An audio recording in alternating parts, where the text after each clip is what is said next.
Olá a todos e a todas, boa tarde. Sejam muito bem-vindos e bem-vindas nessa mesa redonda, né, no formato online. É com grande satisfação que a gente inicia, então, a mesa redonda, com o tema Questões Socioambientais e os Povos Indígenas, Cultura, Território e Direitos. Essa é uma mesa redonda que vai trazer uma discussão, né, obviamente, dos povos indígenas, mas principalmente com foco aí nessas questões socioambientais, no sentido da luta pelo direito de exercer sua cultura, seus hábitos, costumes e pelo direito do território.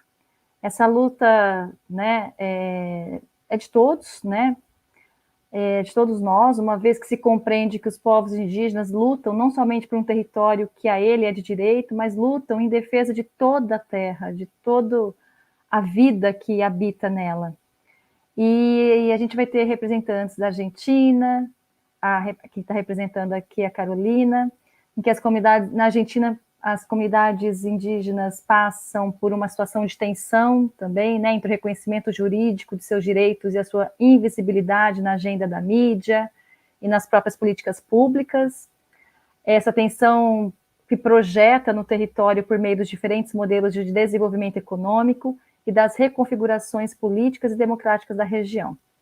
Assim como no Brasil, a gente também vem vivendo situações aí de grandes, né, conflitos, tensões, e aí a gente vai debater dentro dessa mesa redonda, no sentido de trazer, dentro dessa vertente, a proposta, então, nossa, é dialogar principalmente sobre o etnoconhecimento, com foco nas práticas socioambientais, da agricultura, artesanato, né, e outros, e principalmente as transformações dos direitos territoriais indígenas no Brasil, bem como dialogar sobre a situação dos povos indígenas também na Argentina, especialmente na região norte da Argentina, tá? Então, os integrantes aí que vão fazer parte dessa mesa redonda que eu vou estar mediando são a professora mestre doutoranda Carolina Lopes Flores, que está aí também, da Universidade de São Pablo, Tucumã. Ela é doutoranda em Humanidades pela Universidade Nacional de lá. A Valquíria, que também está aí conosco, aí na tela. A Valquíria Cristina Martins, que é aqui da Unesp Tupã. A mestra Laís de Carvalho Petula, que também é aqui mestra pela Unesp Tupã, e a Edilene Terena, que é uma representante indígena que vai estar aqui para dialogar conosco. Então, estão aí, né, essas mulheres maravilhosas para poder conversar com a gente, que é representar um pouco desse grande coletivo que nós temos aí, né? Então, nós temos aqui mulheres que estão na universidade, fazendo pesquisas, com experiências diferentes, e tem a representante também indígena, né, que traz também todo um coletivo, né, Edilene? Então, nós vamos dar início a essa mesa redonda. Muito obrigada a todas vocês por aceitar esse convite para participar desse congresso. E eu vou dar a palavra, nesse momento, a Carolina Lopes Flores, tá? Que é advogada, como eu coloquei a vocês, da Universidade Nacional de Tucumã. Ela realizou alguns estudos de pós-graduação em temas de direitos humanos, direito ambiental, sociologia e também a questão de gênero. Ela é docente de direitos humanos e sistema de proteção da Universidade de São Pablo, Tucumã, que fica no norte da Argentina. E também desempenha como investigadora, né, como pesquisadora e diretora de educação à distância.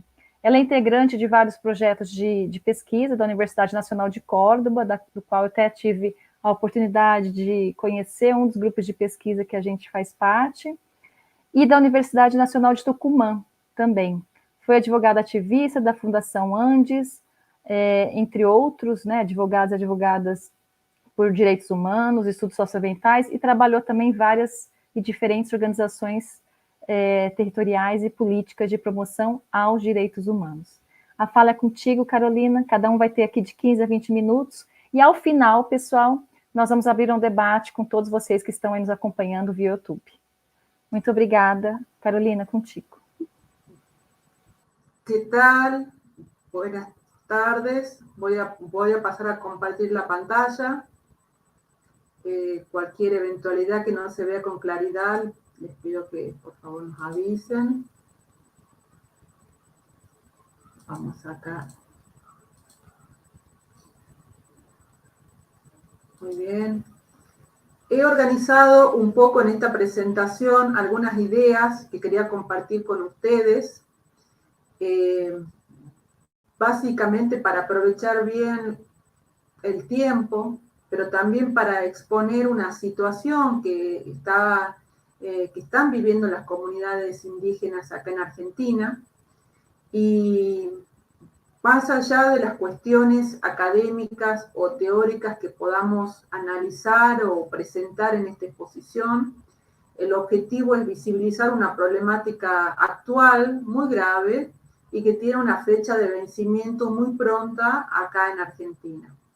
He titulado esta presentación como la emergencia territorial indígena en Argentina, las implicancias de la ley y las consecuencias en la vida de los pueblos originarios. Como bien me presentaron, yo soy abogada de formación de grado, ahí está mi dato de contacto, pertenezco a la Universidad de San Pablo, Tucumán, y comentarles también que Tucumán está en el norte de Argentina, ¿sí? Yo nací en una ciudad que está en la provincia de Salta, que se llama Orán, y que está a 50 kilómetros de la frontera con Bolivia, con lo cual parte de mi familia ha migrado desde Bolivia a Argentina, ¿no? Vivimos en la frontera prácticamente, con lo cual también tengo entre mis antepasados, podríamos decir, poblaciones migrantes, pero también poblaciones originarias, ¿no? Así que con lo cual es un doble desafío también siempre comentar y militar por estas temáticas que nos afectan en general a las comunidades del norte de Argentina, pero también al resto de las comunidades que habitan en Argentina. Ahí está mi dato de contacto para las personas que quieran conocer un poco más de la temática o que les gustaría que les compartamos los materiales que trabajamos en la universidad, ya sea en las clases de formación de grado o de posgrado. Un poco para comentarles cuáles son los antecedentes que consideré en esto de comentar de qué se trata la emergencia que está viviendo en relación al territorio de las comunidades originarias en Argentina. Y que seguramente al finalizar de esta conversación con las demás compañeras, ustedes van a ver que hay ciertos puntos de contacto con la situación también de las comunidades en Chile, por ejemplo, en Brasil también. Es decir, que hay hilos conductores, hay puntos de contacto con la situación que viven muchas comunidades en América Latina. Los antecedentes, ¿no?, que podemos reseñar es la relación, quiero arrancar remarcando esto, que hay una relación muy analizada y muy también estudiada desde la investigación y también desde la academia, esa relación que se ha construido de manera tensa entre los pueblos originarios, también con los proyectos políticos que desarrollaron los gobiernos en Argentina. Es decir, a lo largo de la historia política argentina, desde el surgimiento del propio Estado argentino, ¿no?, de esa configuración política, histórica y hasta jurídica del Estado argentino, la relación con los pueblos originarios no ha sido una relación ni amistosa, por supuesto, ni de construcción colectiva. Ha sido una relación de dominación y de absorción, si se podría decir en términos hasta jurídicos. Tiene una mirada también jurídica y social en este punto, y por supuesto de conflicto permanente, ¿no? Cualquier investigación que ustedes puedan tener acceso sobre cómo se ha configurado el Estado argentino desde el inicio, allá, inclusive previo a la Constitución argentina, ustedes van a encontrar los antecedentes de cómo la relación entre los primeros, los que fueron los criollos, y los antecedentes de la colonia española en lo que va a ser luego Argentina, ¿no? Se ha construido esa relación de conflicto permanente con los pueblos originarios y de expulsión de sus propios espacios comunitarios y de vida. Como eso está de alguna manera atravesando la historia del propio Estado argentino, la mirada social y cómo se ha construido esta situación en la agenda mediática, mediática me refiero a la agenda inclusive que se comparte en los medios de comunicación, que se comparten hasta en las propias casas, podríamos decir, en las universidades también. Hay una mirada hacia los pueblos originarios y hacia las comunidades indígenas, e inclusive hacia los migrantes mismos, que, por ejemplo, ¿no? Hacia las personas que venimos de la frontera, pero hasta tenemos que aclarar que de donde venimos no es otro país, sino es la frontera, o Argentina, o como le llaman el interior, ¿no? De Argentina.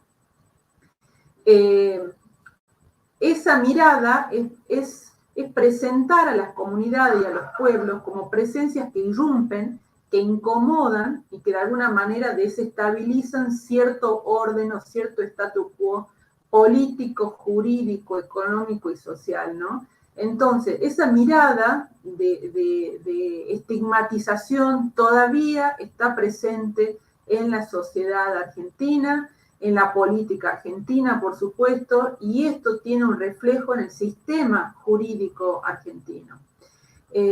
Otra forma de analizar un antecedente de cómo sucedió esto en Argentina es asumir la desposesión de las tierras ancestrales a las que son sometidas las comunidades originarias. Hay una desposesión histórica, y esto también es producto de las derrotas en los primeros enfrentamientos militares, en la posterior asimilación de esos espacios por el Estado argentino, con la consecuente expulsión, ¿sí? Y la consecuente marginalización de las comunidades y la delimitación, ¿no? De las comunidades a un espacio periférico, ¿no? Donde nada tiene que ver con su forma de vida, con sus necesidades como comunidad y con su forma de ver y creer y su cosmovisión, ¿no? Desde la vida, lo importante de la producción, el autoabastecimiento, etc. Es decir, hay una alteración también histórica de los procesos productivos y de autoabastecimiento de las comunidades.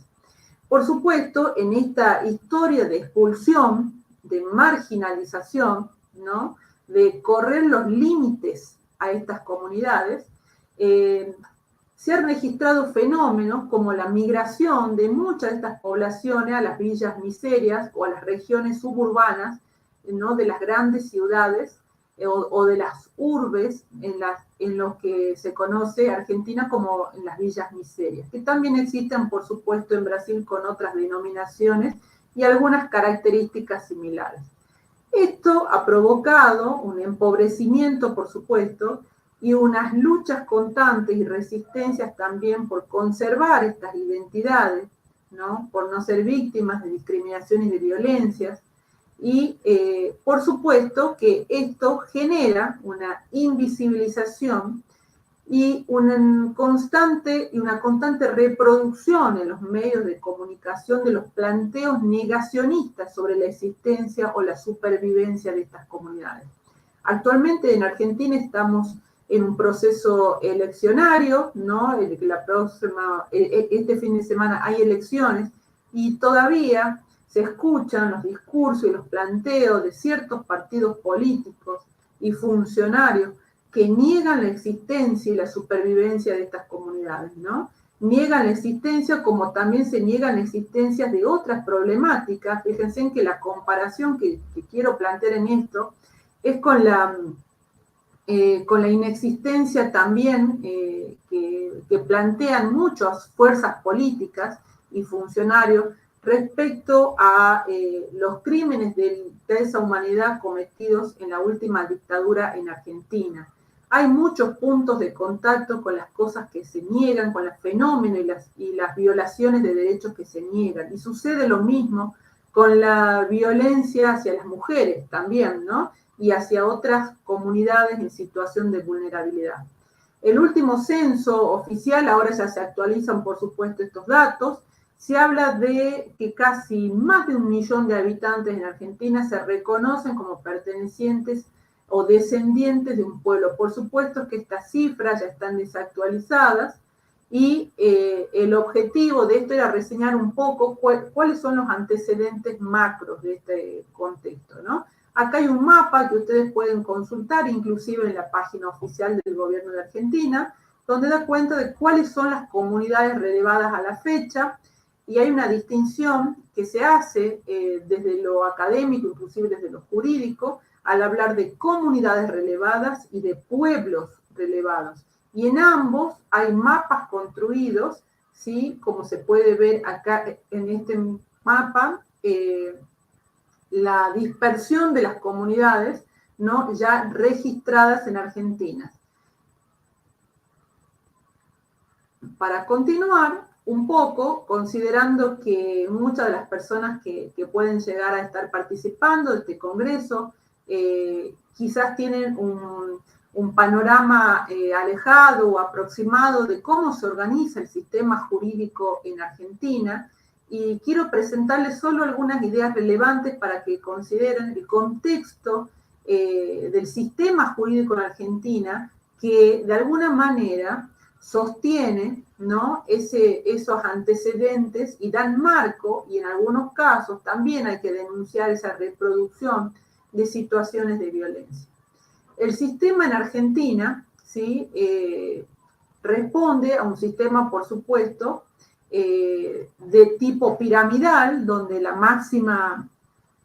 máximas garantías están dadas por la Constitución argentina, que a partir del año 1994 recién, con la incorporación de los tratados y acuerdos de derechos humanos con jerarquía constitucional, han reconocido la preexistencia étnica de los pueblos y la preexistencia cultural de los pueblos indígenas en Argentina, con lo cual se establecieron las garantías, el respeto a la identidad, el derecho a una educación bilingüe, a la educación intercultural, y también otras garantías constitucionales como ser el reconocimiento de la personería jurídica de las comunidades. Por eso era muy importante ese mapa que mostré hace rato, ¿no? Porque reconocer a las comunidades de alguna manera abre la puerta al cumplimiento de esta garantía de reconocimiento de personería jurídica.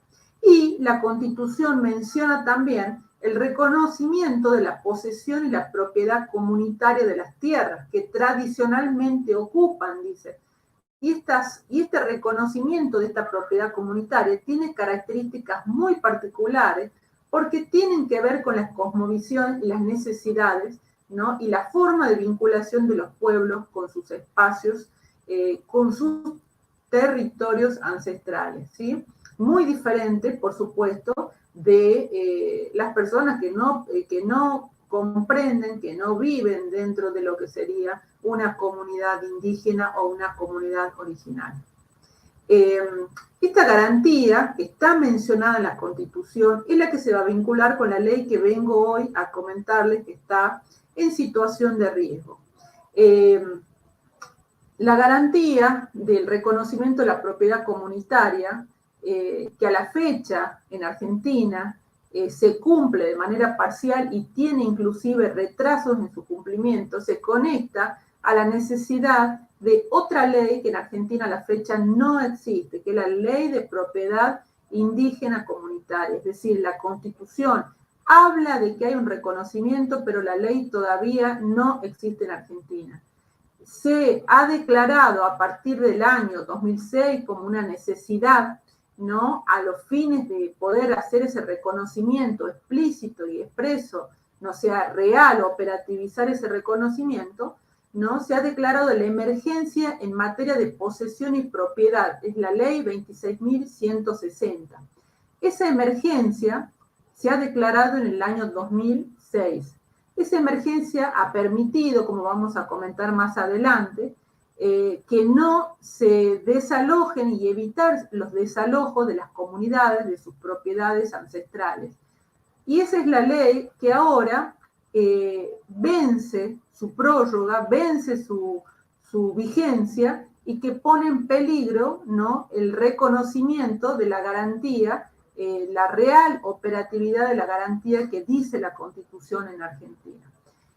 Para esto no quiero quitar mucho más tiempo explicando el sistema jurídico argentino. De todas maneras, acá les comparto algunas legislaciones importantes, las más importantes que datan, por supuesto, después del año 1994, entre ellos creación del Instituto Nacional Indígena, la aprobación del convenio 169 de la OIT, esta ley de emergencia en relación a la tierra, la reforma, por supuesto, del Código Civil y Comercial, donde se hace mención a los derechos de los pueblos indígenas, los decretos reglamentarios respecto a los, por ejemplo, todo lo que tiene que ver con los productos culturales y artísticos de las comunidades, la ley de educación bilingüe, ¿sí? Es decir, una serie de legislación dictada, particularmente a partir del año 94, se pueden encontrar de todas maneras otros antecedentes, que hacen a la reconstrucción de la obligación principal del Estado argentino, asumido en las convenciones internacionales, que tiene que ver con el reconocimiento y las garantías que deben dar a los pueblos indígenas y a las comunidades respecto a la promoción y a la protección de sus derechos en relación a la propiedad comunitaria. Es importante pensar esta relación, ¿no?, entre los sistemas normativos y los sistemas jurídicos y la cultura, esos antecedentes que mencionábamos, y cómo a la fecha reproducen y se reproducen en lo social, en lo mediático y en lo político teorías negacionistas de la existencia y la supervivencia, ¿no?, y teorías negacionistas de derechos de las comunidades originarias. ¿Por qué? Porque esas posiciones relativistas y negacionistas son las que impiden y son las que constituyen los obstáculos en el avance de este sistema normativo, ¿sí?, en el avance del sistema normativo argentino hacia un sistema más justo con las comunidades indígenas. Dentro de ese marco, de ese sistema jurídico, quiero rescatar también que no todas las constituciones provinciales, ¿sí?, es decir, no todas las provincias que integran el Estado argentino han reconocido expresamente en sus textos la preexistencia de los pueblos y las comunidades indígenas, ¿sí? Como verán acá, donde está remarcado con amarillo, no todas las provincias. Tucumán ha hecho un reconocimiento desde cuando modificó su constitución en el año 2006, pero no es un reconocimiento todavía explícito y que ponga en marcha y operativice por la cantidad de conflictos que ustedes pueden fácilmente encontrar, porque hay muchas organizaciones que están registrando constantemente los conflictos, debido a la débil, en términos de política pública, podríamos decir una débil implementación de políticas públicas de promoción y reconocimiento de los derechos de las comunidades indígenas, ¿sí? Entonces, parte de ese sistema lo integran las constituciones provinciales, donde no todas reconocen, y por supuesto está bueno tener en consideración las últimas modificaciones del Código Civil y Comercial, que hablan y reconocen, ¿no?, la propiedad comunitaria también, de los registros nacionales de los pueblos y el registro nacional de las comunidades y el sistema internacional, que por supuesto era preexistente ya, y que Argentina, al ratificar los acuerdos internacionales, ¿no?, se somete a la jurisdicción internacional y acepta, por supuesto, sus obligaciones e imperativos del sistema internacional. Para reseñar rápidamente la emergencia, después podemos conversar con las preguntas y hacer un contrapunto en relación a lo que sucede en Brasil también. ¿Qué es lo que podemos reseñar de la emergencia en relación al territorio en Argentina?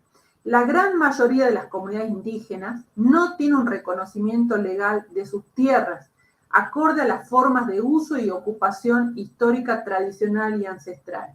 Esta ocupación, ¿no?, está dada actualmente por empresas, por multinacionales, por otras personas y grupos empresarios que no pertenecen a las comunidades y que ocupan y desplazan a las comunidades. Por lo tanto, también hay un registro de superposición en estos territorios por parques nacionales y áreas protegidas, con lo cual hay un desplazamiento de las comunidades. Es decir, a la fecha hay un registro de esta superposición y desplazamiento de las comunidades. Para tener en cuenta la obligación del Estado argentino, ¿sí?, hay que considerar los antecedentes que ha marcado la Corte Interamericana de Derechos Humanos en el año 2001, en un caso internacional contra Nicaragua, donde habla de esta obligación de los estados de considerar, delimitar y demarcar y titular las tierras que corresponden a las comunidades. Es decir, no es un reclamo que no esté fundamentado, que no esté reconocido en los sistemas jurídicos internacionales. Es un reclamo sostenido y fundamentado desde el derecho, pero además también es un reclamo histórico, no solo en Argentina, sino en toda América Latina.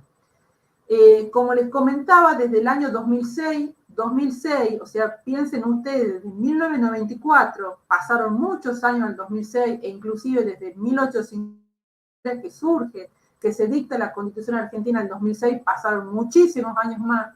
Desde el año 2006 está vigente en Argentina la Ley de Emergencia del Territorio en relación a las comunidades indígenas.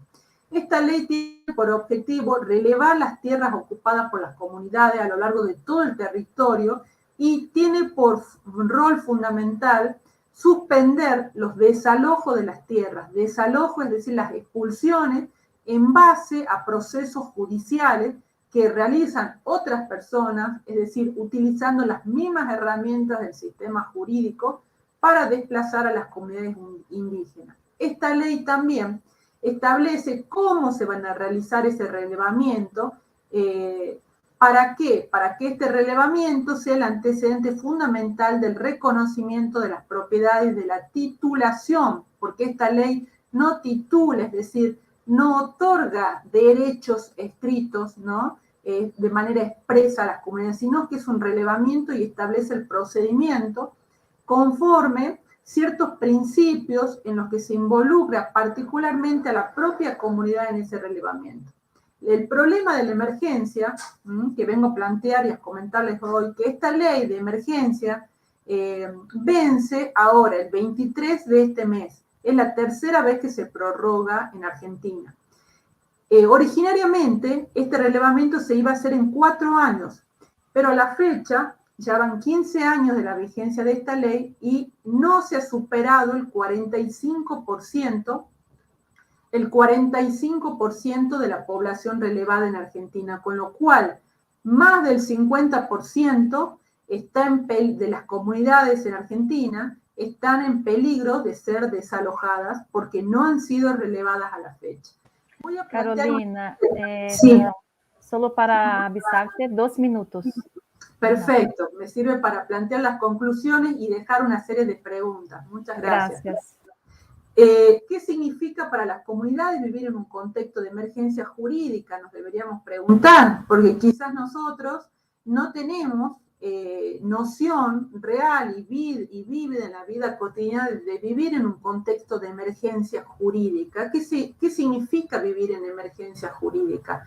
¿No? Pensar en la inseguridad jurídica, en las garantías jurídicas en constante tensión, es decir, que puedo ser desalojado, puedo dejar de tener acceso al territorio donde vivo, ¿sí? Me pueden desalojar, puede venir una orden, pueden venir personal de la justicia y sacarme del espacio donde vivo, o sea, una constante tensión constantemente que viven estas familias y estas comunidades. La emergencia es también la tensión entre las luchas de resistencia, ¿no? Porque donde hay una emergencia hay una resistencia a cierto ejercicio de poder, al desarrollo económico, a ese ejercicio también que tiende a sostener un statu quo jurídico. La emergencia es también visibilizar la desposesión ancestral y las apropiaciones colonialistas. Y por supuesto, pensar en emergencia es también hablar de un estado de permanente resistencia ante el avance del desalojo. Es decir, piensen ustedes en vivir, ¿cómo se imaginan viviendo en un constante estado de resistencia, pero no solamente ante otras personas que quieren desalojarlos, sino ante el propio sistema jurídico que los coloca en ese estado de emergencia?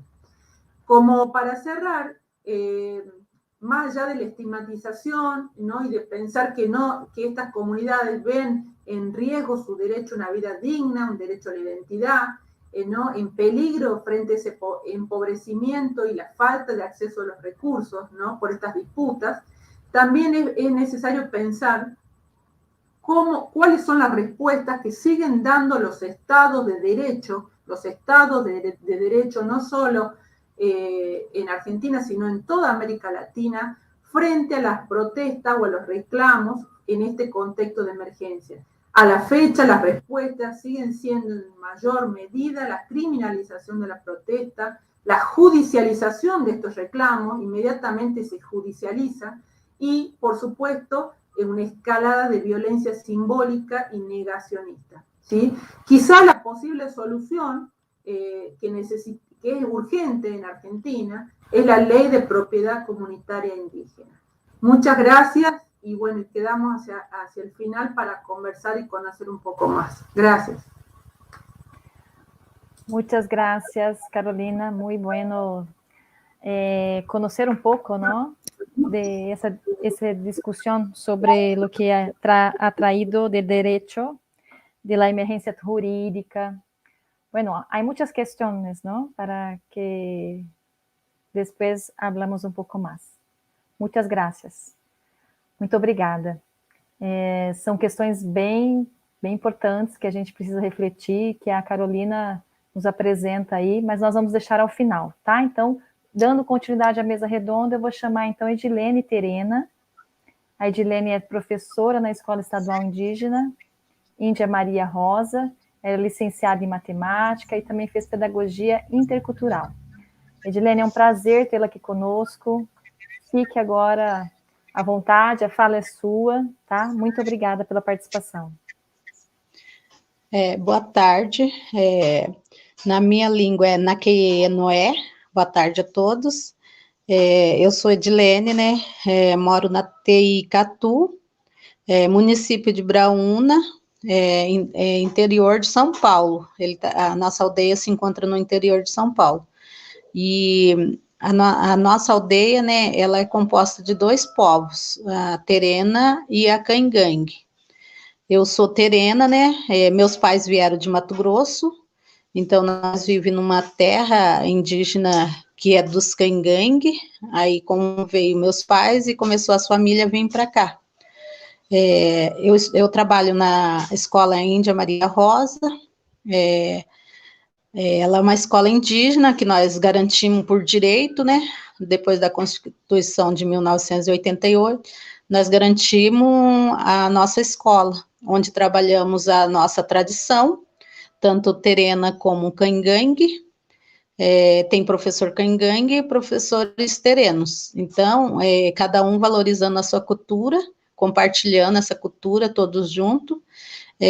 A gente preserva muito a nossa cultura, a dança, o canto, e também a gente como a gente preserva bastante a natureza, a gente procura manter as comidas típicas, o terena mesmo, que eles vivem, a comida típica é de mandioca, então a maioria das pessoas aqui planta a mandioca para poder fazer os pratos típicos, né?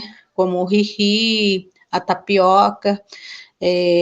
Temos também o cangangue, também, a alimentação deles principal é o milho preto, que está meio em extinção, porque o milho preto, né, ele é encontrado na outra aldeia, que é Vanuíri. Então, aí eles fazem compartilhação desse milho para plantação. E para preservar a comida deles, que é chamado rihi. Então, na terra indígena, também ela tem 300, mais ou menos 300 hectares, então é uma terra pequena, que se todo mundo resolver fazer uma roça familiar, vai ser pouco. Nós temos uma mata pequena também, temos uns lago que passa assim em volta da aldeia também, que a gente procura preservar as minas, tudo. Aí a gente preserva também. Então, falando do território, né? O território nosso é pequeno. Aí, como o atual governo não está ajudando a demarcação, a nossa terra é demarcada, né? Da aldeia Icatu. Temos parentes que precisam de demarcação e está tendo esse problema de demarcação, o governo atual não demarcar. Então, eles estão sempre à luta, procurando lutar para poder acabar com a PL 190. Então, a gente fica sempre nessa luta, procuramos ajudar os parentes, né, porque bem dizer, a gente não quer toda a terra, mas a gente precisa pelo menos um pedaço de terra, porque, bem dizer, a terra era nossa. Então, a gente está sempre nessa luta constante. A preservação, a gente procura preservar, ensinar os nossos alunos a preservar a natureza, respeitar a natureza, porque a mãe, para nós, ela é uma mãe natureza, então ela tem vida, e a gente sempre procura fazer isso. E maiorias daqui, eles também plantam em quintal, porque, do jeito que eu falei, se for todo mundo fazer a roça, o nosso território é pequeno. Então, a gente procura fazer isso. Então, as comidas típicas tem, que eu falei também.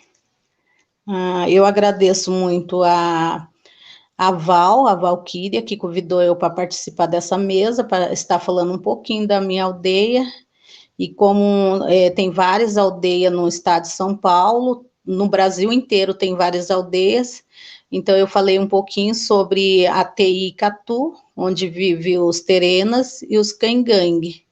Então, esse foi um resumo da nossa terra aqui, que a gente faz, preserva tudo. E eu queria agradecer. Obrigada.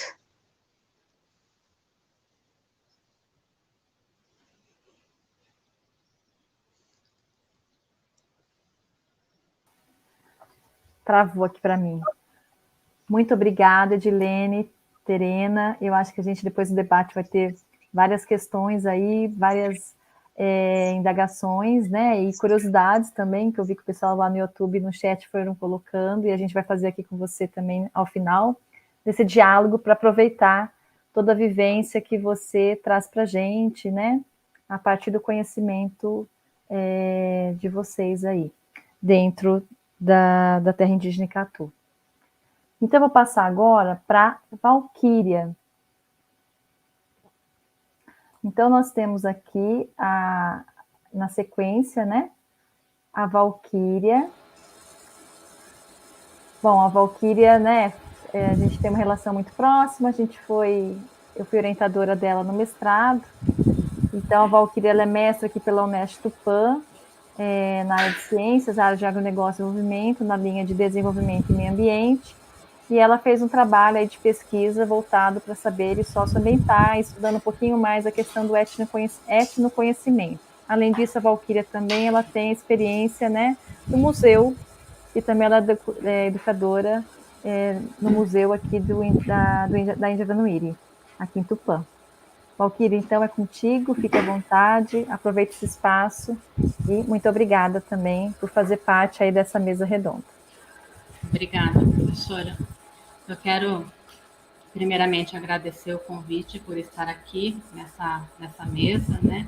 Poder falar um pouquinho do meu trabalho. Quero deixar claro, antes de começar a falar, de que eu não estou aqui falando pelos indígenas, né, e nem por eles.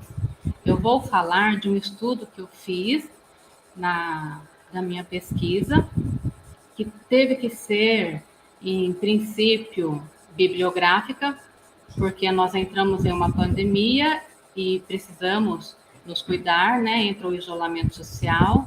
Não tive a oportunidade de estar ativamente para poder realizar este estudo. Então, toda a minha fala aqui será pautada em livros, em documentos, revistas que foram pesquisadas em sites e instituições organizacionais. Como a professora Angélica mesmo disse, ela foi minha orientadora, né, neste percurso do meu estudo, que se intitulou como Saberes e Práticas Socioambientais na Terra Indígena Vanuiri, com a compreensão do etnoconhecimento dos grupos Cangangue e Krenak. A Terra Indígena Vanuiri fica no Oeste Paulista, né? E aqui no Centro-Oeste Paulista, nós temos 3 terras indígenas. A Edilene falou, né? Ela trouxe aqui da terra indígena Catu. Nós temos também a terra indígena Araribá, que fica em Avaí, próximo a Bauru. Para quem não conhece, é interior do estado de São Paulo. E a terra indígena Vanuiri, que fica em Arco-Íris. Hoje pertence a Arco-Íris, mas a terra indígena Vanuiri já pertenceu ao município de Tupã. Então, dentro do Centro-Oeste Paulista, nós temos 3 terras indígenas. A terra indígena Vanuiri, de acordo com a FUNAI, tem 709 hectares e aproximadamente 225 indígenas. Tem uma escola estadual indígena, onde todos os professores são indígenas, é uma escola bilíngue, de acordo com a literatura estudada, né? E é ensinado o Cangangue e o Krenak. Ribeiro traz para a gente que o Brasil, em sua territorialidade, os indígenas estão divididos em diferentes troncos linguísticos, o que compõe um universo extremamente multicultural e rico na cultura. E dentro deste contexto, de um determinado tempo, de um determinado espaço, todo agrupamento humano, ele possui a sua história, ele produz a sua cultura, e dessa forma ele influencia ao que está à sua volta, né? E assim a cultura ela vai se modificando com o tempo, porque a cultura ela não é estática. E desta forma é que acontece, então, a produção do etnoconhecimento, né? De acordo com as literaturas que eu estudei, os autores trazem que o etnoconhecimento ocorre em vários momentos, podendo ser numa roda de conversa, ou então em uma conversa com o pai, com o seu filho, com o seu bisavô, com o seu bisneto. E assim, os indígenas, eles vão transmitindo o seu conhecimento a partir da memória, né? E por meio da oralidade. Bom, mas eu vou falar um pouquinho do contexto histórico aqui do Centro-Oeste Paulista. O Centro-Oeste Paulista, ele era ocupado pelo grupo Cangangue. Tanto é que nós dizemos que essas terras é um território sagrado, né? Que os Cangangue são os senhores das nossas terras. Por quê? Eles foram muito massacrados, houve muito genocídio. Por causa do crescimento do café, da cafeicultura, houve a necessidade da expansão da linha férrea. Só que esta linha férrea, os não indígenas começaram a construir dentro do território Cangangue. E os Cangangue começaram, então, a defender as suas casas, os seus territórios. Iniciou-se, então, um grande impasse neste momento. Os fazendeiros começaram a contratar bugreiros para exterminar os Cangangue. Então, esses bugreiros chegavam dentro do território Cangangue e colocavam fogo em suas casas, muitas vezes davam comidas envenenadas, de acordo com as literaturas estudadas, né? Diante deste impasse, houve então a necessidade de, em 1910, a criação do SPI, que é o Serviço de Proteção aos Índios. Só que mesmo com essa criação, os indígenas ainda eram expostos às mais variadas formas de opressões. Eles foram proibidos de falar a sua língua, eles foram proibidos de exercer a sua cultura. E quando tentavam, eles eram ofendidos, eles eram espancados. E assim como aqui, no estado de São Paulo, no Centro-Oeste Paulista, lá em Minas, com os Krenak, acontecia a mesma coisa, por causa da expansão da linha férrea, por causa da economia, do minério, houve também este conflito. E alguns indígenas, alguns Krenak, acabaram migrando aqui para o estado de São Paulo, onde hoje coabitam o mesmo território juntamente com os Caingangue. Cada um com a sua cultura, lutando pelo fortalecimento. Este é um contexto histórico aqui da nossa região, né? E as literaturas também trazem as questões das práticas socioambientais, os hábitos, os costumes de vidas conectados à forma em que os indígenas se relacionam e se veem na natureza. Geralmente transforma as condições do saber no mundo. E essa relação estabelece o ser com o pensar. E aí eles vão transformando o seu conhecimento e passando às suas crianças, aos seus jovens, e assim perpetuando a cultura. Foi identificado no estudo que algumas famílias indígenas hoje têm na agricultura, mesmo que parcialmente, uma forma de gerar a sua economia financeira. Então, algumas famílias indígenas, elas plantam, né, fazem as suas roças. Dentre este plantio, foi identificado a mandioca, como a Edilene já falou aqui, a abóbora japonesa, a abobrinha, o morango, amendoim e plantio de bananas, porque assim eles plantam e este alimento serve para o seu sustento e às vezes alguns indígenas vendem a mandioca, a abóbora ou as frutas em feiras livres. Foi verificado também alguns autores, eles trouxeram o milho como alimento tradicional. Coletar aquilo que se planta, que cultiva com a agricultura, os povos indígenas estabelecem assim a sua maneira de cultivar e a sua vida torna-se menos inconstante.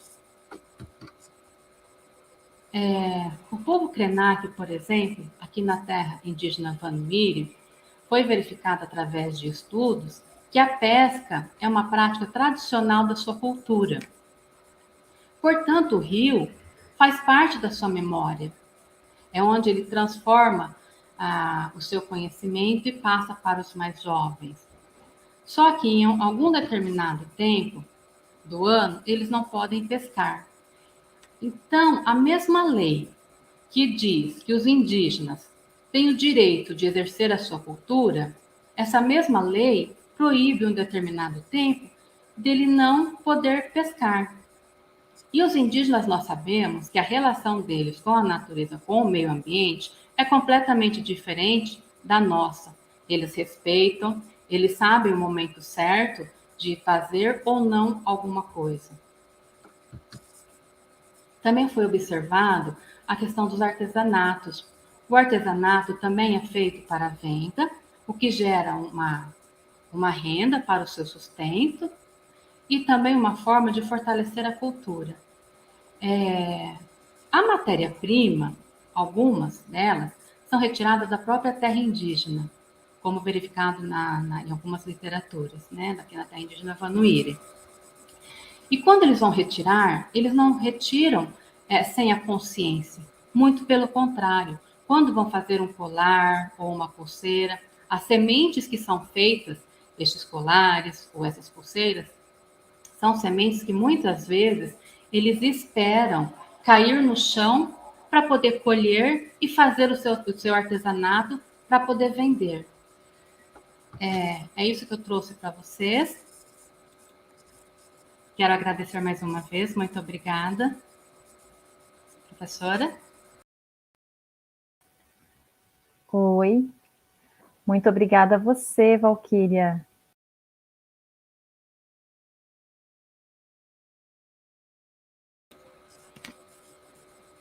Dessas relações. Tá me ouvindo? Tô. Tá. A partir das questões ambientais que você trouxe, né, e os povos indígenas, aí, a partir da sua pesquisa, que foi uma pesquisa documental, bibliográfica, diante do contexto que você já explicou, e esse ativo conhecimento, né, esses conhecimentos tão importantes que você traz para a gente aí na sua fala. Muito obrigada, Valquíria. Então, eu vou chamar agora a próxima expositora, né, palestrante, que é a Laís. A Laís também foi aluna nossa aqui do programa de pós-graduação aqui da Unesp Tupã, e a Laís é graduada em Direito, e agora mestra em Agronegócio e Desenvolvimento, com temáticas aí discutindo a questão dos direitos, né, com foco nos povos indígenas. Então, Laís, fica à vontade. Vale também colocar que a Laís também trabalha como mediadora de conflitos, né, no TJ de São Paulo. E é isso. Então, eu vou deixar aí para você apresentar o seu tema. Pronto. Muito obrigada. Agora é o áudio habilitado.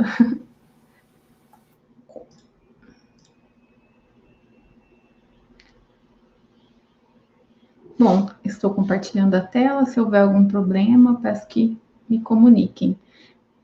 Boa tarde a todos. Meu nome é Laís, como a professora Angélica mencionou. Primeiramente, eu gostaria de agradecer a oportunidade de estar aqui com as colegas Valquíria, Carolina, a professora Angélica e Edilene, construindo conhecimento, e também com todos aqueles que estão aqui nos assistindo nessa roda de conversa, né, que vai gerar um bom diálogo ao final das apresentações. Também gostaria de agradecer a Deus por estar aqui com saúde, né, diante desses momentos pandêmicos que vivemos, mas que estão cessando. Também, assim, eu busco trazer um recorte da minha pesquisa, que teve como tema central a análise de conflitos em territórios indígenas, com uma abordagem nas transformações dos direitos territoriais destes povos. Uma pesquisa bibliográfica, também, como a Valquíria mencionou, um tema na questão de conflitos bem atual, pois, como a colega Edilene disse, há um bom tempo, nas questões territoriais, não há demarcação de terras indígenas, né? E esse é um tema que precisa ser bastante discutido. O objetivo da apresentação é trazer apontamentos sobre as transformações dos direitos indígenas, né, que estão atrelados em grande parte ao seu território, que é a marca desses povos, como a Valquíria disse também, né, a relação do indígena com a natureza, com a territorialidade, embora sejam diversos povos, diversas etnias, né, em todo o Brasil, possuem sua cultura própria, sua identidade, a relação desses povos com a natureza é completamente diferente daquilo que eu, Laís, né, por exemplo, estabeleço no meio em que eu vivo.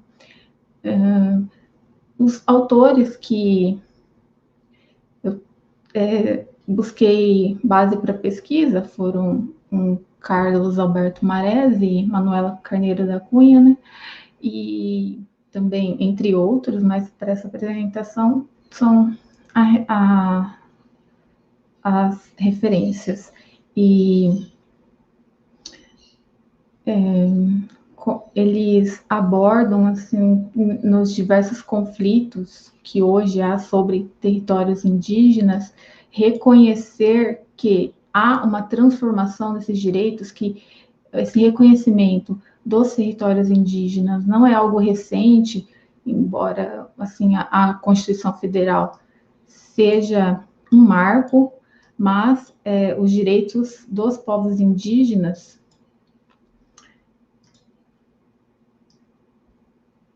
eles são estabelecidos em cartas, relatórios, desde o Brasil Império, passando pela Lei Pombalina, Lei de Terras, número 61, que determina que as terras indígenas não são devolutas, nem precisam de legitimação. No Brasil República, né, os estados passam a legislar e deverão promover no sentido da catequese e a civilização dos indígenas, a criação do SPI, né, a Val chegou a mencionar na sua apresentação também sobre o SPI, que ele é criado, assim como posteriormente a FUNAI, como um órgão que faz essa intermediação entre o Estado e os povos indígenas, né, muitas vezes diante da necessidade do Estado, da linha de desenvolvimento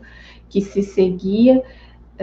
Os autores, em toda essa evolução, fases, muitas vezes interesses, né, na questão do desenvolvimento, falam que reconhecer que os povos indígenas são tratados, né, mesmo que à margem do sistema, de forma marginalizada, é importante nas discussões estabelecidas nos conflitos atuais. Então, a Constituição de 1934, ela traz referências sobre os povos indígenas, Constituição de 1937, a Constituição Federal de 1946, a Constituição de 1967, a Constituição de 1969. Posteriormente, temos o Estatuto do Índio, né, também dentro das, mesmo que não de uma forma participativa dos povos indígenas e tendo muitas coisas a melhorar, reconhece essa transformação em relação à construção e transformação desses direitos dos povos indígenas, e a Constituição Federal chega com um marco, né, na garantia desses direitos. Vamos ver.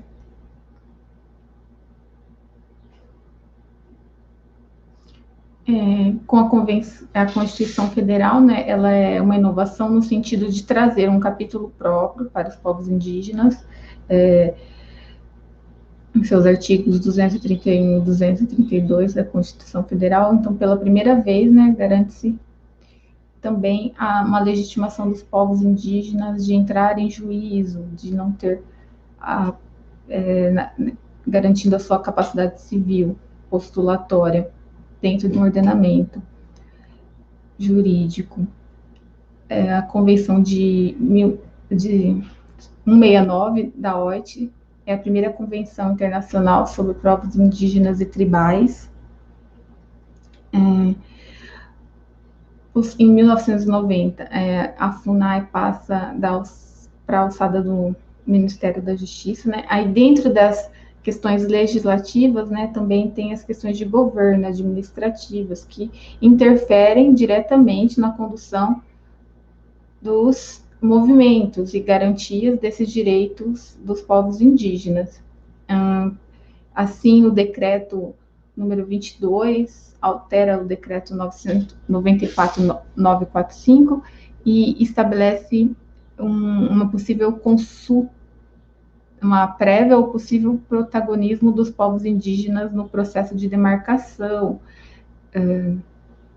Posteriormente, temos a CDB, né, que é a Convenção de Diversidade Biológica, que reafirma o direito dos povos indígenas e tradicionais e a sua participação nos benefícios, né, que é a questão do território, o uso do conhecimento junto aos povos indígenas. Que muitas vezes, né, a apropriação do conhecimento tradicional. Então, passa a haver uma regulamentação dessa condução, desse processo de conexão com o conhecimento dos povos indígenas. A Declaração das Nações Unidas sobre os povos indígenas é um marco importante também. O direito internacional, ele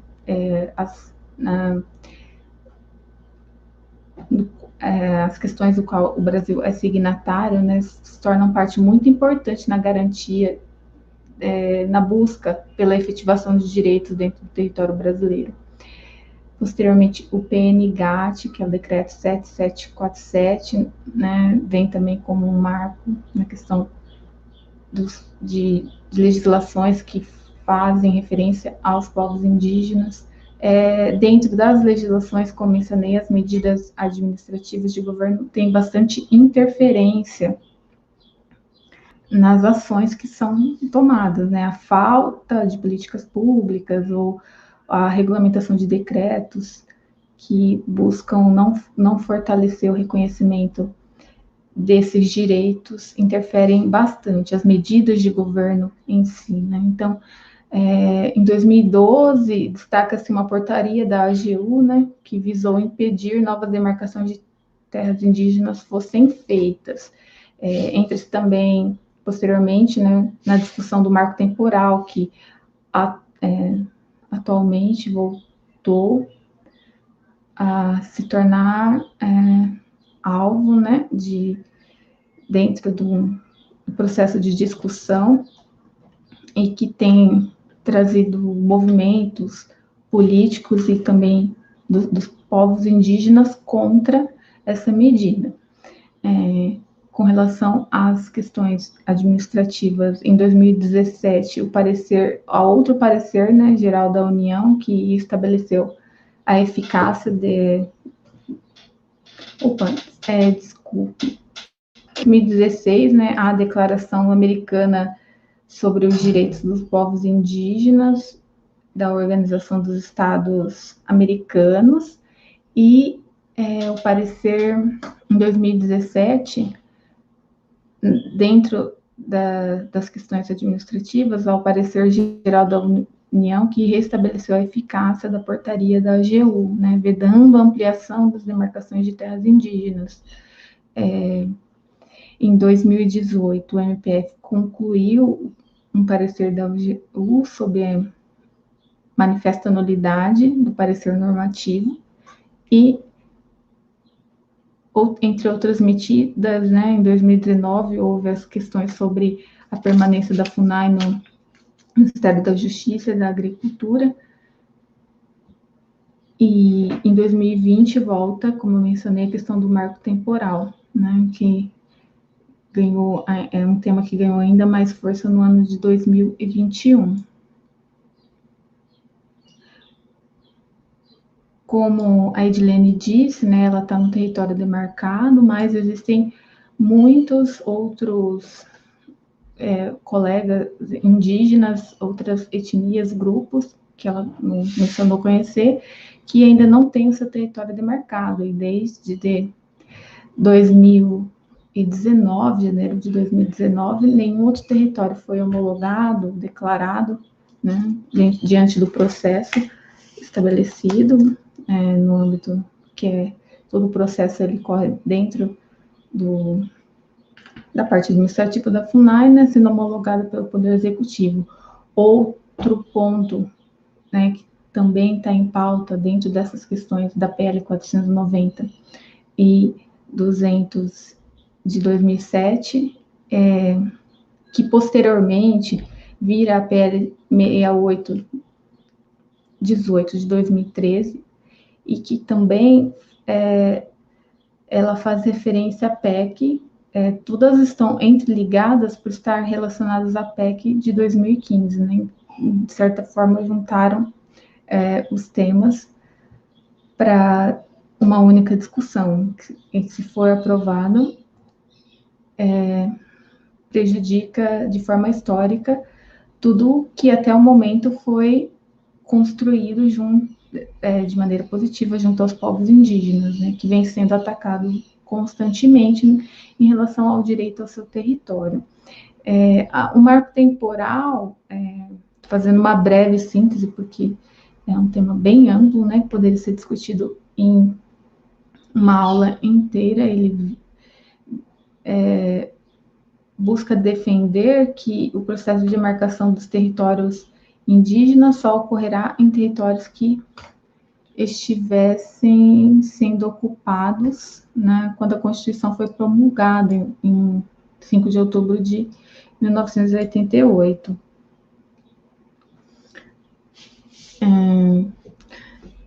E outro ponto dentro desses projetos de lei é a competência para demarcação de terras indígenas, né, que sairia do Poder Executivo e passaria para o Poder Legislativo.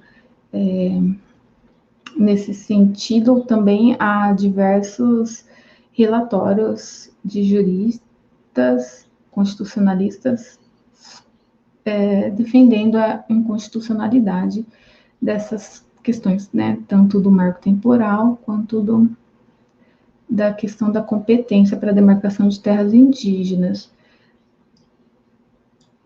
Nesse sentido, né, com base em algumas questões trazidas no livro da Manuela Carneiro da Cunha, constata-se que os direitos dos povos indígenas, eles foi introduzido a nível constitucional desde 1934, e ele é repetido, como mencionei anteriormente, desde em todas as constituições, e já existia desde a legislação colonial. Falar sobre essas transformações, falar da existência desses direitos, não a fim de dizer que são cumpridos, executados ou estão em perfeitas condições junto aos povos indígenas. Há muito que se transformar, há muito que evoluir, mas esse reconhecimento é algo positivo na busca pelos direitos, até mesmo para os povos indígenas, né? Na busca pela efetivação de políticas públicas que efetivem, né, aquilo que os povos indígenas necessitam. A Constituição Federal de 1988 incorporou os princípios, né, em seus artigos 231 e 232, e abandonou a tese de incorporação dos índios à comunhão nacional, até porque reconhece, né, na questão da capacidade civil, a sua organização social, costumes, línguas, crenças, tradições e sua produção física e cultural, segundo os seus usos, costumes e tradições, né? Reconhece os povos indígenas a partir daquilo que eles são, sem a necessidade de incorporá-los a uma sociedade que já existe, né? Trazer os povos indígenas, não, reconhecê-los assim como são. Reconhece que também, a partir das questões de direito, que a ocupação das terras indígenas tradicionalmente ocupadas pelos índios, né, não é através de uma simples posse regulada pelo direito civil. Na questão dos povos indígenas, não é uma posse sobre a coisa, né? Os povos ali estão desde sempre. Isso se reconhece o direito deles em permanecerem nesses territórios, né? Da forma como estão, para garantir o seu habitat, o seu modo de vida. Considera-se também que, quando a Constituição estabelece que as terras tradicionalmente ocupadas não se destinam à posse permanente, né, na questão dos povos indígenas, que isso significa um pressuposto, considera-se também que, quando a Constituição estabelece que as terras tradicionalmente ocupadas não se destinam à sua posse permanente, isso não significa um pressuposto passado, como ocupação efetiva, né? Mas, especialmente, uma garantia para o futuro, no sentido de preservação, de que essas terras sejam inalienáveis e indisponíveis, né? Para sempre, e para a construção do habitat dos povos indígenas. Quando fala assim que eles não têm uma posse permanente sobre o seu território, não pode haver a alienação da terra, existem diversos questionamentos, mas é instituído, diante das questões constitucionais, trazido por alguns doutrinadores, que isso é instituído como forma de garantia do próprio habitat dos povos indígenas. Algumas referências em relação ao que foi apresentado neste momento, né? Índio Manuela Carneiro da Cunha, Carlos Marés, e é isso. Deixa eu parar o compartilhamento. Muito obrigada pela apresentação aí do seu estudo, né, que traz um tema muito importante, né, sempre é um tema muito importante, não é de hoje, como você mesmo traz, a gente sabe disso, mas cada vez mais a importância da gente olhar para esses conflitos, né, a questão dos direitos de território, da terra. Que maravilha, né, pessoal, essa troca de saberes. Então, foram falas muito interessantes nessa mesa, que abordou sobre questões socioambientais e os povos indígenas, sobre o foco cultural, o foco territorial e a de direitos, né, que a gente viu aí na fala de todas vocês, tanto da Laís, da Edilene, da Carolina e da Valquíria. Chamo vocês para esse momento também, para a gente começar a fazer um debate. E a gente vê que algumas falas, né, em algumas falas, a importância dos conhecimentos produzidos pelos povos indígenas, né, por todos os povos, mas em especial por essa mesa que vocês trazem sobre os povos indígenas, os pueblos originários, não, Carolina? E que são transmitidos de geração em geração. Que a gente está falando também do etnoconhecimento, né, que eu coloquei lá na minha abertura, que compõem conhecimentos dinâmicos, que se encontram em constante processo de adaptação e com base numa estrutura muito sólida aí de valores, né? Diante dessa forma de vida cotidiana dos povos. E nesse cenário aí, vocês trouxeram a partir de uma relação íntima, né, da natureza, a Edilene, a Valquíria trouxe um pouco nessa questão do sentimento de pertencimento com a terra, o desenvolvimento, acabaram tendo desenvolvimento de estratégias adequadas nessa relação que vocês têm, né? Então, seja na culinária, como vocês abordaram, na agricultura, e isso é muito bacana, né? Porque são estratégias adequadas até para a utilização e conservação desses recursos naturais disponíveis aí, né? Que é a natureza em si, como trouxeram a Edilene e a Valquíria. E também, tanto a Edilene quanto a Laís trouxeram a questão da PL 490, que aqui no Brasil, até colocando para a Carolina, né, é um projeto de lei aí muito polêmico, obviamente, e que é uma luta constante, né, porque trata de um marco temporal que prevê que só poderão ser consideradas terras indígenas aquelas que já estavam em posse desses povos na data da Constituição de 88, da promulgação, né, Laís? É isso mesmo, né? E agora passando a exigir dessa forma uma comprovação de posse, né? O que hoje não é necessário diante dessa PL. Então, o texto da PL, ainda 490, ainda flexibiliza o contato com os povos isolados, proíbe a ampliação de terra, se eu não me engano. Laís, você me ajuda, mas pelo que eu lembro, né? É isso mesmo, professora. Então, também não leva em conta a questão do esbulho remitente ou dos povos que foram retirados, né? No momento, quando a gente fala estar na presença física, mas sim, para a garantia desses territórios, estar não quer dizer que ele estava naquele momento lá, mas que ele tem uma ligação ancestral, né? Que toda a sua história foi construída naquele local. Isso. Então, é muito importante a gente falar numa mesa como essa, como a Edilene trouxe, a Laís traz, né? E isso tem a ver com o que a Carolina também trouxe na fala dela, Carolina, quando você faz uma pergunta, né? Uma pergunta, que outras existências e problemáticas se negam, né? Quanta negação ainda há por essas existências, por esse conhecimento ancestral. Então, a gente vê vários retrocessos, conflitos que continuam e cada vez mais, tanto no Brasil, e a gente viu também que você trouxe na sua fala, Carolina, na Argentina também, né, no sentido daquelas problemáticas e a importância da emergência jurídica, né, nesse processo. Então, muito obrigada pelas suas falas. Yo me quedé pensando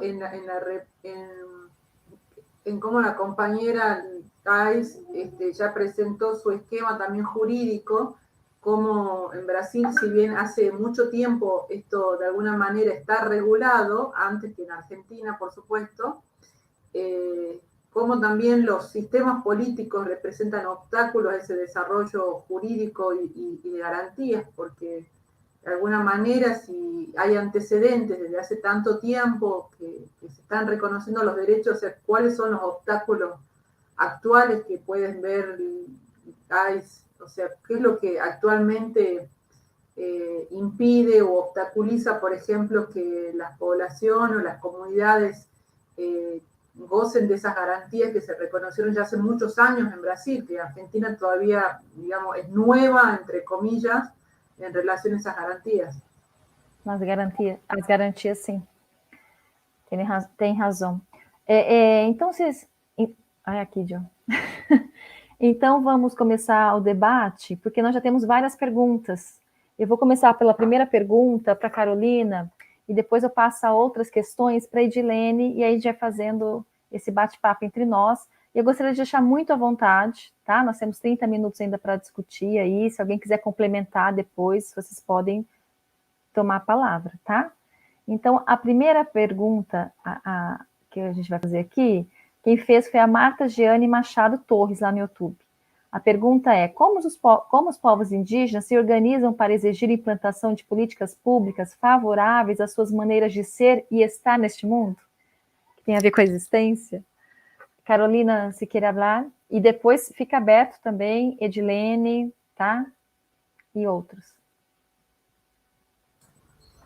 Está muy buena la pregunta, porque las organizaciones actuales, por ejemplo, tienen que ver con las comunidades, es decir, una forma de organizarse actualmente es participar activamente en las comunidades, más allá de las ONGs o organizaciones de la sociedad civil, se podrían decir, la forma es estar activamente involucrándose en una comunidad, que luego esa comunidad, si es registrada, tiene la personalidad jurídica para participar jurídicamente, diríamos, como sujeto en los procesos o reclamos ante la justicia.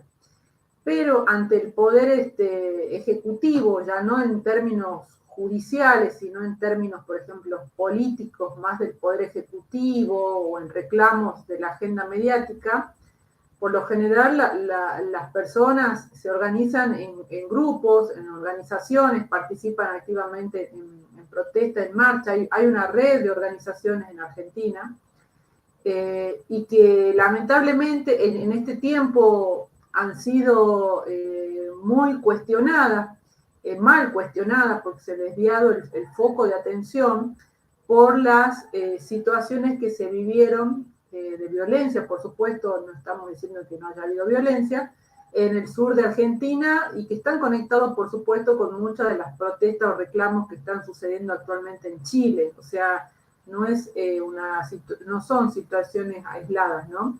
Pero también ante esto se ve que el Estado argentino no ha tomado una intervención directa en la temática.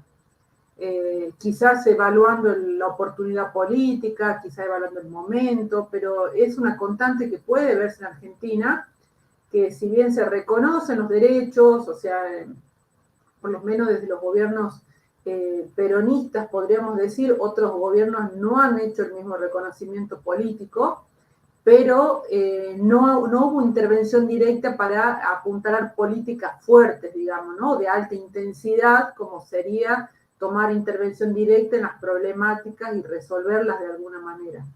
Con lo cual la protesta o los reclamos que pueden haber se criminalizan, es decir, inmediatamente intervienen las fuerzas de seguridad de las provincias, se detienen a las personas o se producen los desalojos en las tierras y bueno, y de ahí surgen los casos, por ejemplo, de homicidios por fuerza o de violencia institucional por parte de las fuerzas policiales contra algunos manifestantes o personas que pertenecen a los pueblos y que están defendiendo sus espacios. En Tucumán hubo varias situaciones de ese tipo y ya hay procesos judiciales, digamos, que han dado...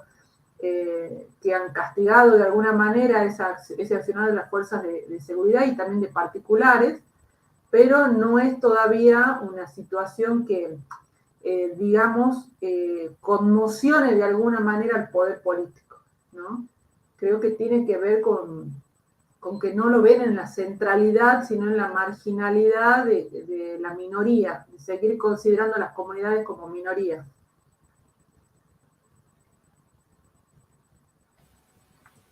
Alguém quer complementar alguma coisa? Posso passar adiante?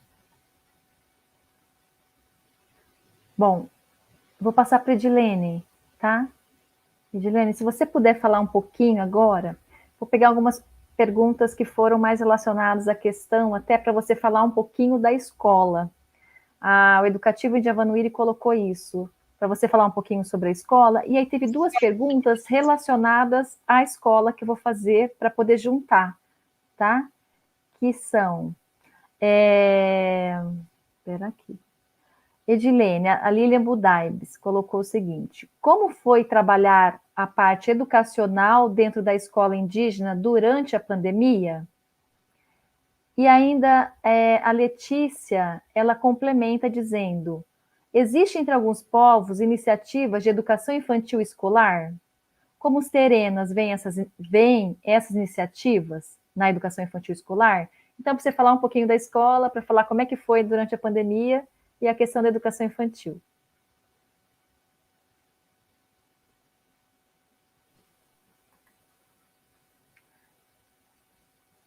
Que como na nossa aldeia aqui, como todas, nós temos educação infantil.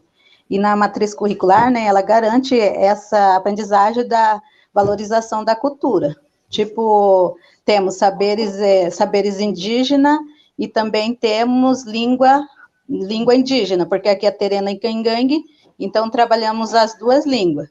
Nos saberes já está trabalhando mais a cultura. Aí a gente faz isso. E sobre a relação da pandemia, né, ficou muito difícil, porque a maioria das nossas crianças.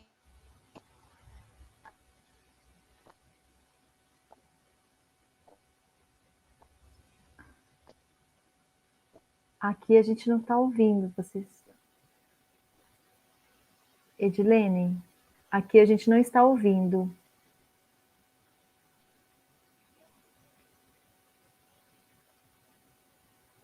Edilene, fechou o microfone. Você pode abrir novamente o microfone?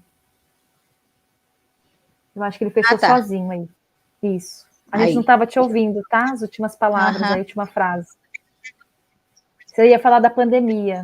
Então, na pandemia, isso, a gente trabalhou, como a diretoria pediu para imprimir as atividades, foi imprimida, e a cultura, como você sabe, né, eles fazem artesanato, fazem valeria como nota também, porque tivemos que acompanhar a da cidade ser impresso, porque a maioria dos nossos alunos não tinha celular. Então, e todas as escolas têm, sim, a educação infantil. E é trabalhado na matriz curricular. E Edilene, continua... Sim, ótimo. Continuando essa pergunta, a Letícia continua colocando o seguinte: você acredita que essas iniciativas podem auxiliar na preservação da cultura, direitos e territórios na educação infantil escolar? Na escola, né? Como você trabalha numa escola indígena?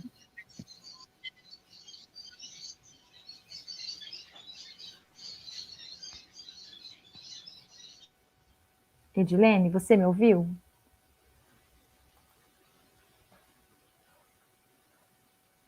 Ela está com um probleminha de conexão, né? Até onde ela está. Então, vou fazer o seguinte, eu vou passar para uma outra questão, tá? Para a gente não perder um pouquinho, para aproveitar o tempo, na verdade, né? Tem uma outra questão aqui, deixa eu pegar aqui no chat. Tem várias questões. Qual a importância das lideranças indígenas para a manutenção da cultura? Que eu acho que vai para a Edilene também, me parece, né? Essa pergunta, naquele momento que ela trouxe. Mas acho que fica aberto aí, como é que você... aqui. A Edilene retornou, professora Angélica. Está nos ouvindo? Edilene?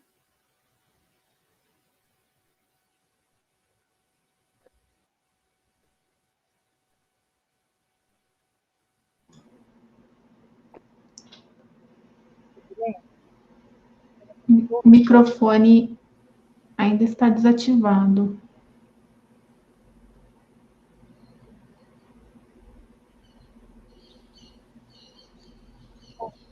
Oi, Isso, Dilene. Agora tá sim. me ouvindo agora? Sim.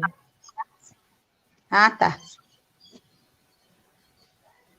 Se você quiser continuar, teve uma pergunta, né? Que você falou da escola, falou durante a pandemia, e ela perguntou, a pessoa perguntou se essas iniciativas contribuem aí para a questão de preservação da cultura, né? Do território, dentro da educação infantil.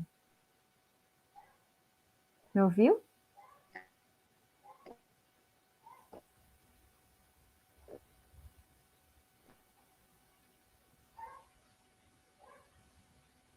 Está fechado o microfone. Está fechando sozinho o microfone. Acho Algum que problema. fora de área. Então, trabalhado tanto na escola, e também eles trabalham com a família, os pais, muitos dos pais fazem artesanato. Como diz a Valquíria, né, eles pegam ali da própria terra, mas é pouca semente existente aqui ainda, porque eu falei que nossa área é pequena e pouca mata que a gente temos. Se temos algumas sementes, é olho de cabra, ou aquele rosário que eles falam, tipo o açaí tem que comprar, eles compram para poder fazer os artesanatos dele. Então, eles faz isso para estar mantendo a cultura dos artesanatos. E qual a importância das lideranças, Edilene, para você, das lideranças indígenas para a manutenção da cultura? Pergunta da Maria Eduarda. Uhum. As lideranças é importante, tanto como os caciques, né, que a gente tem uma organização para poder organizar a nossa comunidade. Então, eles são muito importantes para a organização, porque eles... Fechou de novo, né? Tá fechado, Edilene. Para a gente parou de ouvir.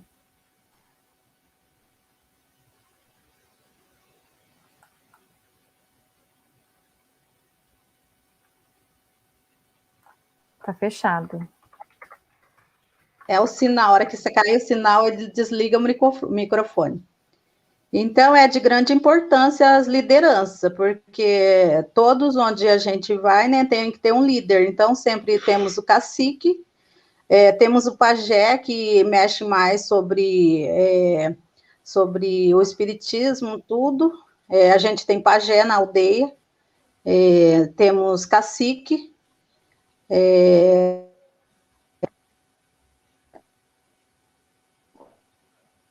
Não ouvimos mais.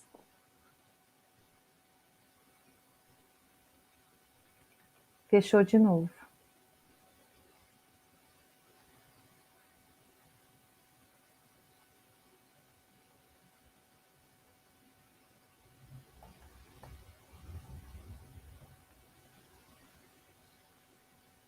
Está fechando o microfone por causa do sinal, eu acho.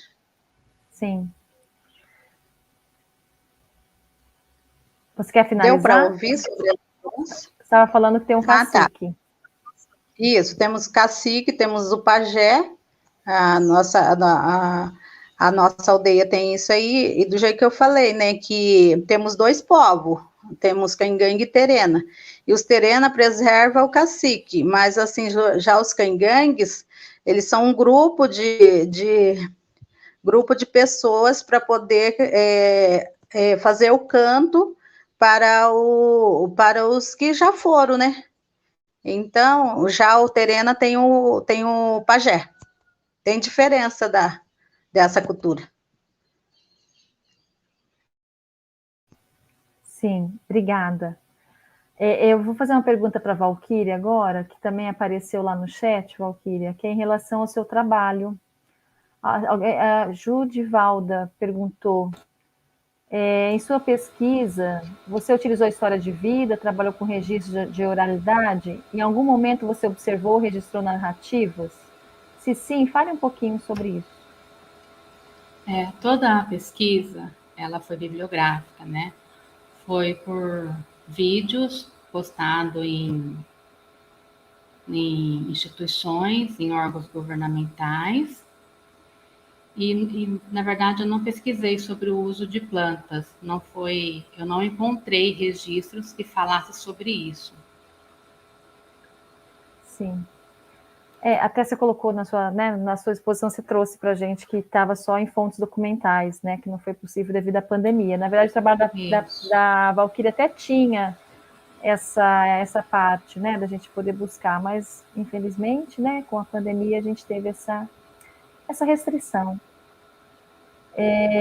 E aí tem uma pergunta que depois eu quero fazer até um comentário final para a gente poder problematizar uma questão comum aqui, mas chegou uma questão agora da Terezinha, que coloca o seguinte: sabemos que a Constituição de 88 instituiu 3 línguas maternas oficiais aqui no Brasil: a língua portuguesa, a língua de sinais e a língua indígena. Mas ainda não temos estabelecido qual dialeto indígena será o maior. Assim pergunto: se vocês pudessem sugerir, qual dialeto representaria a língua indígena brasileira? Eu acho que essa questão quem pode responder é a Edilene, né? Sendo ela indígena. Passa a bola, Edilene. Sim, como nós temos uns povos grandes, não seria eu que ia responder, né? Porque tem o meu povo Terena, tem o povo Guarani, que são muitos também, então, aí isso aí teria...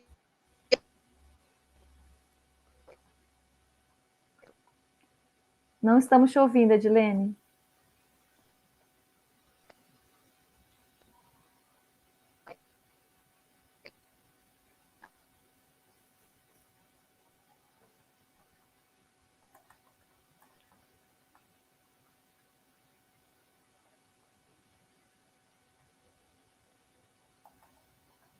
Não conseguimos ouvir vocês, tá?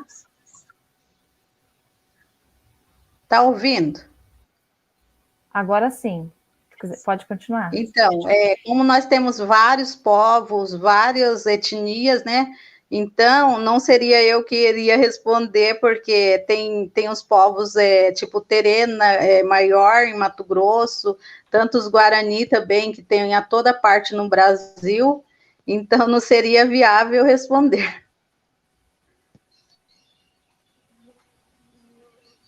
Deu para entender?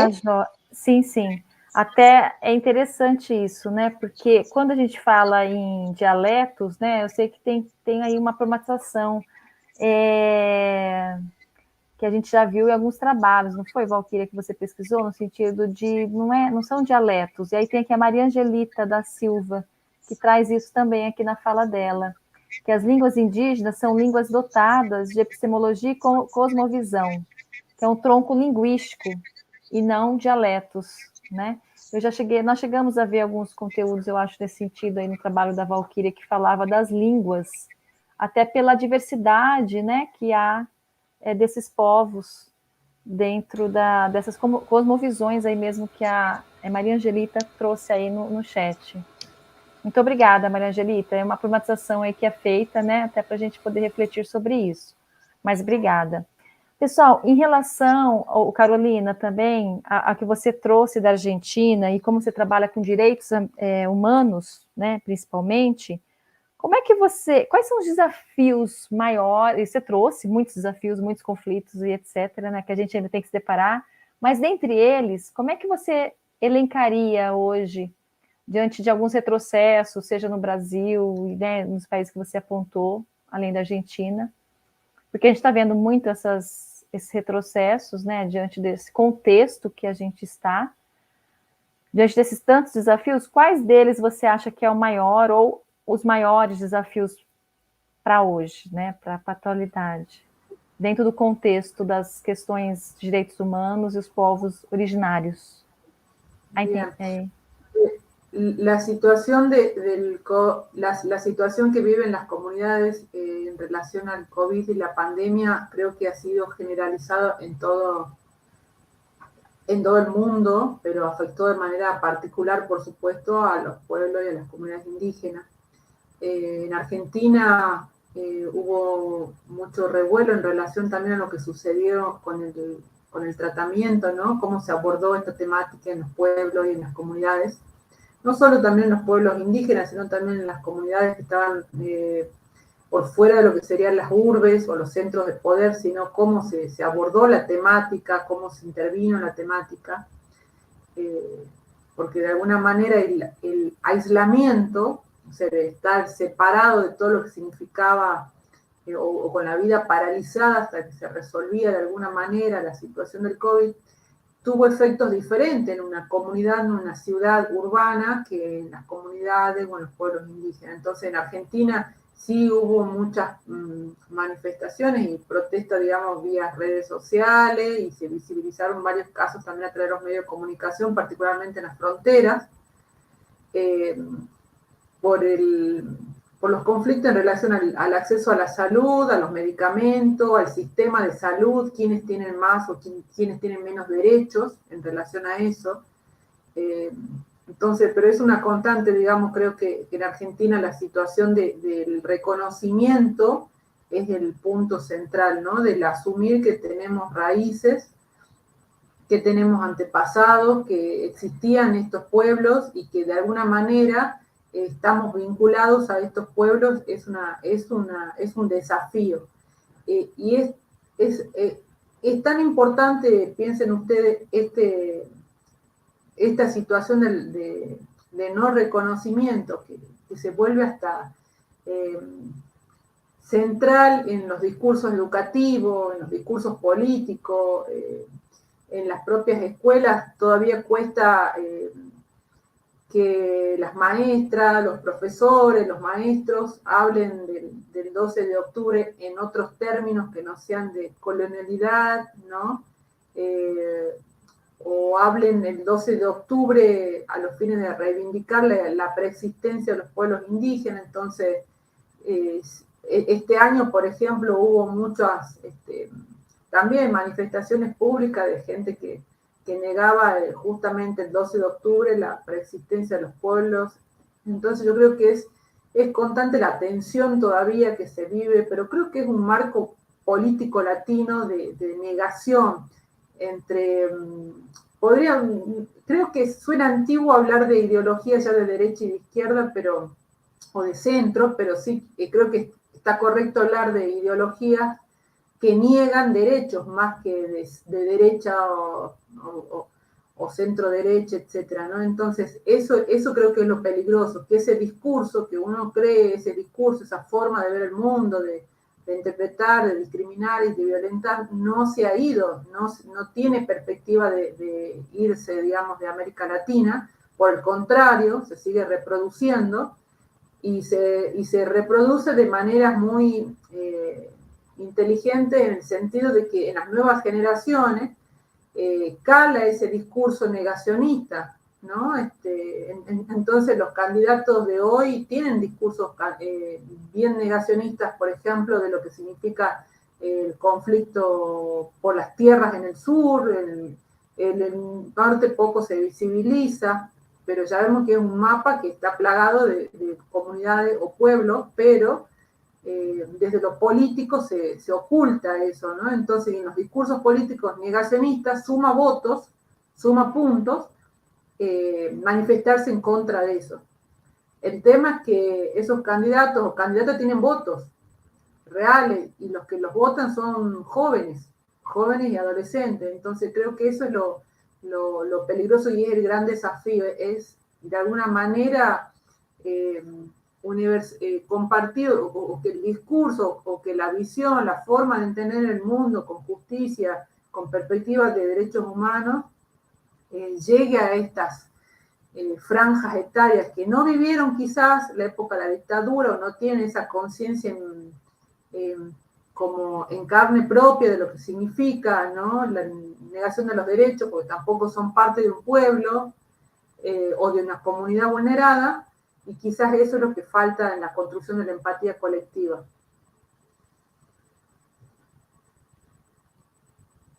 no sé si sirve ahí, pero Sí, sí. ahora se va a ver con las elecciones, las próximas elecciones creo que van a dar un pantallazo de cuál es el modelo desde lo político, jurídico y la visión y la cosmovisión que se sostiene en relación a muchos temas. No son solo los pueblos originarios, es la situación de las comunidades, de las poblaciones más pobres, es la visión de qué sucede con las mujeres, con las niñas, con las violencias hacia las mujeres, hacia los niños, niñas y adolescentes, hacia las comunidades, hacia otras comunidades o grupos vulnerabilizados. O sea, no es solamente los pueblos, es una forma, digamos, muy inteligente y muy bien planteada de discursos que sacan el eje y las conquistas que se hicieron durante mucho tiempo. Sí, gracias, Carolina. E acá também vamos ver o que passa, não? Por esse contexto aí que estamos. Eu vi ali também que agora no chat o pessoal estava discutindo a questão até do dialeto, né? Que foi a pergunta que a gente fez aqui anteriormente. Se vocês pudessem sugerir qual dialeto representaria a língua. E aí é interessante, né? Ver o debate ali também, que o pessoal colocou aqui para a gente dar uma olhada.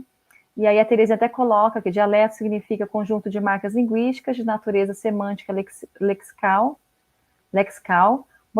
morfossintática e fonética morfológica, restrita a uma comunidade inserida numa comunidade maior de usuários. E aí a Lidiane que está ali também, a Lidiane aqui, né, Krenak, não é, Valquíria? Né? Acho que a Lidiane esteve com a gente, né? A Lidiane esteve com a gente ano passado nesse evento. Muito obrigada por estar aí, Lidiane. Que lindo, um beijo, Lid. Um abraço aí para você, que bom. Que também coloca muito interessante essa pergunta, mas ela coloca dessa forma. Tá, eu vou ler, tá? Para trazer a voz de vocês que estão aí no chat dialogando. Mas acredito que naquele momento era conhecida somente uma, que na questão era o Tupi-Guarani, no qual eles queriam que todos os outros usassem. Bom, e aí eles vão discutindo essa questão, né? Da comunicação e tudo mais entre as pessoas que estão no chat. Muito bacana, acho que a pergunta que foi colocada aqui da Terezinha suscita, né, essas reflexões e um maior debate, talvez, né, Terezinha, nesse sentido. A Lidiane, enquanto Krenak, está colocando a visão dela, que eu acho que é interessante, mas eu me lembro do trabalho também da Valquíria, queria colocar só uma observação aqui, que em algumas literaturas que ela chegou a ler, se me corrija, o Valquíria, foi colocada a questão dos troncos linguísticos, né, que as etnias principais se dividiam por troncos linguísticos, me parece que era como que chama? Tupi e Macro-G, não sei se você vai lembrar disso, que a gente leu. Por troncos linguísticos e famílias. Isso, além de 19 famílias linguísticas, e algumas literaturas que a gente leu para aquele momento, dizia que era muito difícil o agrupamento destes troncos, né, sem essas possibilidades. E, além disso, há outras... acho que são mais ou menos 36 línguas do tronco tupi que são desdobradas, além de várias famílias linguísticas que traz vários, talvez aí eu poderia até usar dialetos, como você está colocando dessa forma, aí até entraria. Mas acho que por isso fica difícil delas aqui estar discutindo e de colocar qual sugestão, né? Eu acho que nesse sentido, mas... Fica aí essas reflexões que vocês estão colocando, acho que são discussões super bacanas, super relevantes mesmo, nesse sentido. E aí tem autores que também vão falar da questão das línguas, né, que a gente viu, mas são autores e que a gente pode estar debatendo em outro momento. Infelizmente, a gente tem um horário aqui que eu tenho que estar centrada a esse tempo. Eu perguntei para a Carolina em relação aos desafios e deixei aberto também, a Edilene teve, né, não conseguiu ficar, até por esse problema de conexão. Mas, Laís e Valquíria, se você também quiser colocar a questão dos desafios dentro das temáticas que vocês abordaram, né, a questão do direito, a Laís, a questão da Valquíria, nesses aspectos mais socioambientais, acho que mais centrado no conhecimento que você trouxe, o que seriam os desafios dentro dessas temáticas que vocês trazem, que estão correlacionadas, obviamente? Eu acredito que, nesse momento, o maior desafio, não só para os povos indígenas, mas para nós, é lutarmos contra esse retrocesso que nós estamos tendo, né, de conquistas, de meios, de oportunidades que estão sendo retiradas.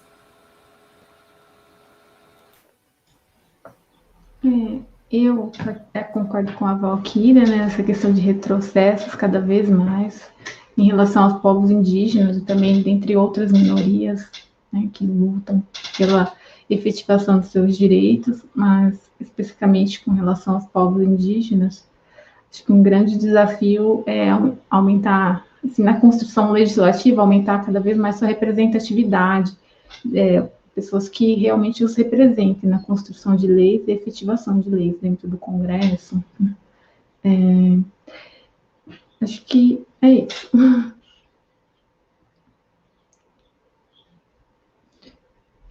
Assim, pensando também, a gente vive um momento muito importante na questão dos movimentos indígenas, né, que ganham um espaço na luta e discussão, como a PIB, que eu não vejo em algumas representatividades de luta, né, representando os povos indígenas. Isso também, particularmente, considero um movimento importante. Recentemente, a gente está passando pela COP26, né, que eu não acompanhei diretamente, mas vi como as falas dos povos indígenas representando o Brasil tem sido algo efetivo e, assim, de grande representatividade.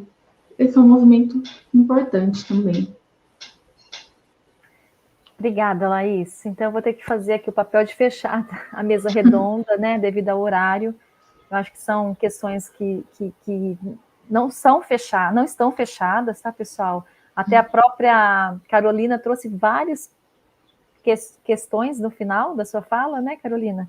Você trouxe questões bem interessantes, até aquela que significa viver em emergência jurídica e todas as outras que você trouxe, elas não se acabam aqui, né? Acho que até vocês que colocaram no chat aí várias questões e problematizações, elas não se encerram. Acho que são questões para a gente poder refletir, dialogar e continuar ampliando aí esse debate. Eu quero agradecer imensamente, em nome do segundo Congresso Científico Internacional, né, da Rede CT, e também a vocês que foram convidadas aí pelo Grupo PGEA para participar do segundo Congresso da Rede CT. Então, Carolina, muitas graças. Valquíria, muito obrigada. Laís, muito obrigada. Edilene, muito obrigada. Né, pena que o tempo é curto e não dá possibilidade de a gente conversar com todo mundo, mas ficamos muito grata pela participação também da Edilene como representação indígena. É muito importante termos essas representações aqui, como no chat que eu vi lá também, Lidiane, entre outros indígenas, né, representantes aí que tem voz, né, e é importante estar nesse espaço de debate, muito importante. Muito obrigada a todos e que a gente possa continuar aí, tá? Finalizo aqui para que todos possam continuar participando das outras atividades desse congresso maravilhoso, que traz para a gente muita ampliação, né, de conhecimento, troca de saberes. Muito obrigada, pessoal. Um grande abraço. Gratidão. Obrigada.